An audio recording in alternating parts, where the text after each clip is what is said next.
Hi friends, welcome to my channel. ఈరోజు మనం చేయబోయే రెసిపీ వచ్చేసి చికెన్ కర్రీ, గ్రేవీ కర్రీ. దానికి కావాల్సింది ముందుగా చికెన్ మంచిగా వాష్ చేసుకోవాలి వాటర్లో. తర్వాత స్టవ్ ఆన్ చేసి ఒక బౌల్ పెట్టుకోవాలి. పెట్టుకున్నాక ఆయిల్ వేసుకోవాలి తగినంత. ఆయిల్ మరిగాక ఒక ఆనియన్ కట్ చేసి పెట్టుకొని వేసుకోవాలి. వేసుకున్నాక దాన్ని బాగా కలపాలి. ఆయిల్లో మంచిగా ఫ్రై చేసుకోవాలి ఆనియన్ని. మూత పెట్టేసుకొని ఫ్రై చేసుకోవాలి. మళ్ళీ ఒక 5 మినిట్స్కి మూత తీసి చూడాలి ఫ్రై అయినవా లేదా అని. అలా ఒకసారి మళ్ళీ కలుపుకోవాలి.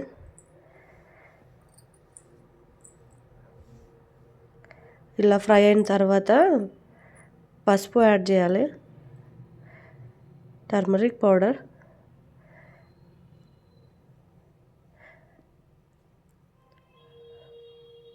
అండ్ అలాగే అల్లం వెల్లుల్లి పేస్ట్ యాడ్ చేయాలి. ఈ రెండు కూడా బాగా కలుపుకోవాలి. ఆనియన్లో ఫ్రై చేయాలి. రెండింటిని ఫ్రై చేసుకున్నాక మంచిగా ఫ్రై అవ్వనివ్వాలి. అల్లం వెల్లుల్లి పేస్ట్ స్మెల్ రాకుండా ఉంటుంది. తర్వాత కట్ చేసి పెట్టుకున్న కొత్తిమీర యాడ్ చేయాలి. కొత్తిమీర కూడా బాగా ఫ్రై చేసుకోవాలి ఆయిల్లో ఆనియన్తో పాటు. అండ్ కొంచెం పుదీనా వేసుకోవాలి. కడిగి పెట్టుకున్న పుదీనా వేసుకోవాలి. కొత్తిమీర అండ్ పుదీనా ఫ్రై అయ్యేలా చేసుకోవాలి ఆయిల్లో. ఫ్రై చేసుకున్నాక మంచిగా ఫ్రై చేసుకోవాలి కొత్తిమీర, పుదీనా, ఆనియన్. మూత పెట్టేసుకోవాలి ఒక 2 మినిట్స్. 2 మినిట్స్ తర్వాత చూడండి, ఆనియన్, కొత్తిమీర, పుదీనా బాగా ఫ్రై అయ్యాయి అన్నమాట. ఇప్పుడు కడిగి పెట్టుకున్న చికెన్ ఉంది కదా, దాన్ని వేసేసుకోవాలి. చికెన్ వేసేసుకొని బాగా కలపాలి. మాడిపోకుండా కలపాలన్నమాట. మంచిగా కలుపుకోవాలి మాడిపోకుండా.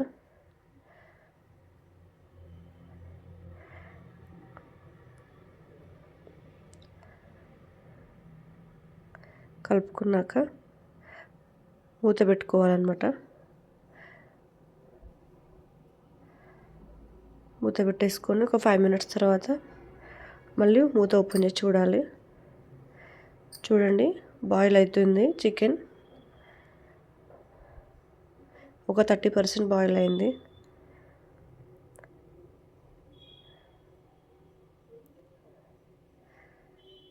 చికెన్ని ఆయిల్లో బాగా ఫ్రై చేయాలి. ఎందుకంటే నాన్ వెజ్ స్మెల్ రాకుండా అలా బాగా ఫ్రై చేసుకోవాలన్నమాట ఆయిల్లోనే ఎక్కువగా.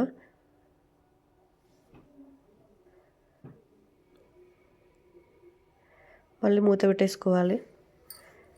మళ్ళీ ఒక 5 మినిట్స్ బాయిల్ చేసుకోవాలి అలానే. చూడండి, ఒక 50% ఆల్రెడీ బాయిల్ అయిపోయింది.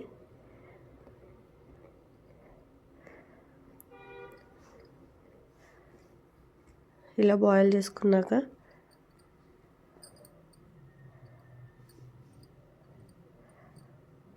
మంచిగా కలుపుకొని మూత పెట్టుకోవాలి.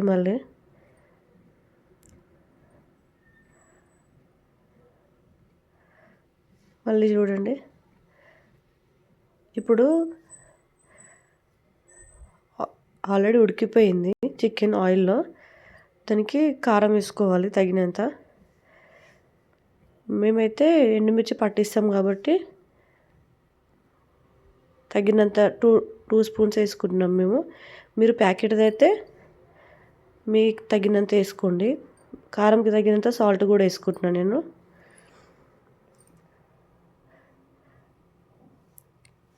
వేసుకొని బాగా కలుపుకోవాలి. స్లిమ్లో పెట్టాలి. ఇప్పుడు కారం వేసినాం కదా, మాడిపోకుండా స్లిమ్లో పెట్టాలి.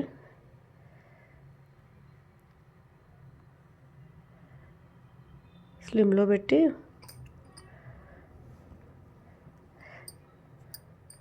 కలుపుకోవాలి. మంచిగా కలుపుకున్నాక మూత పెట్టాలి.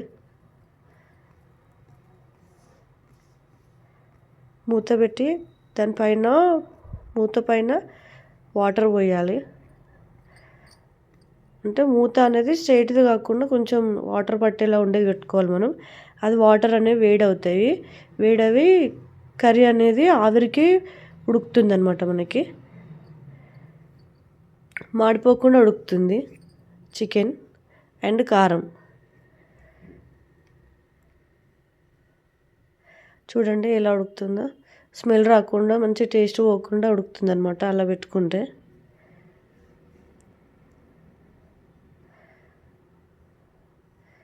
మాడిపోకుండా కొంచెం కూడా మాడిపోకుండా ఎలా ఉడికింది చూడండి.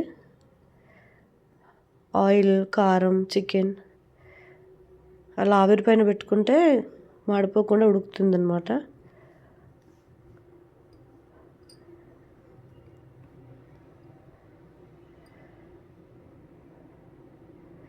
ఆ ఆవిరి పైన పెట్టుకున్న నీళ్ళు ఉన్నాయి కదా, అవి పోసేసుకోవాలి మనం కర్రీలో, వేడి నీళ్ళు.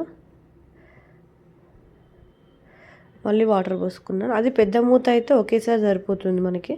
నేను చిన్నది పెట్టుకున్నాను కదా, అందుకే మళ్ళీ పోస్తున్నాను. మళ్ళీ అవి వేడైన తర్వాత అందులోనే పోసి కలుపుకోవాలి.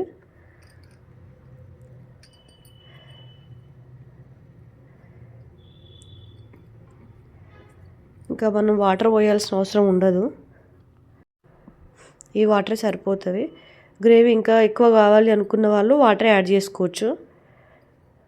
నాకైతే ఇది సరిపోతుంది గ్రేవీ. మంచిగా బాయిల్ చేసుకోవాలి. ఇప్పుడు మూత పెట్టేసి ఒక 10 మినిట్స్ అలా స్లిమ్లో పెట్టి ఇప్పుడు మూత తీసి చూడాలి. చూడండి గ్రేవీ అంతా చిక్కగా అయిపోతుంది.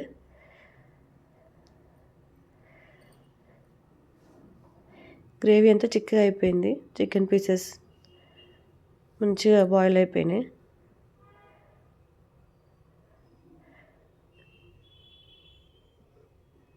ఇప్పుడు కొంచెం ధనియాల పొడి అండ్ గరం మసాలా కొంచెం యాడ్ చేసుకోవాలి. యాడ్ చేసుకొని కలుపుకోవాలి. కలుపుకొని మూత పెట్టేసుకోవాలి. మళ్ళీ ఒక 5 మినిట్స్ తర్వాత చూడాలి.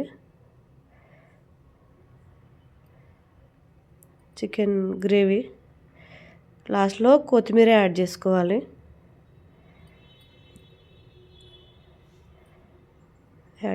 కొత్తిమీర యాడ్ చేసుకోవాలి. కొంచెం మంచిగా కలుపుకోవాలి.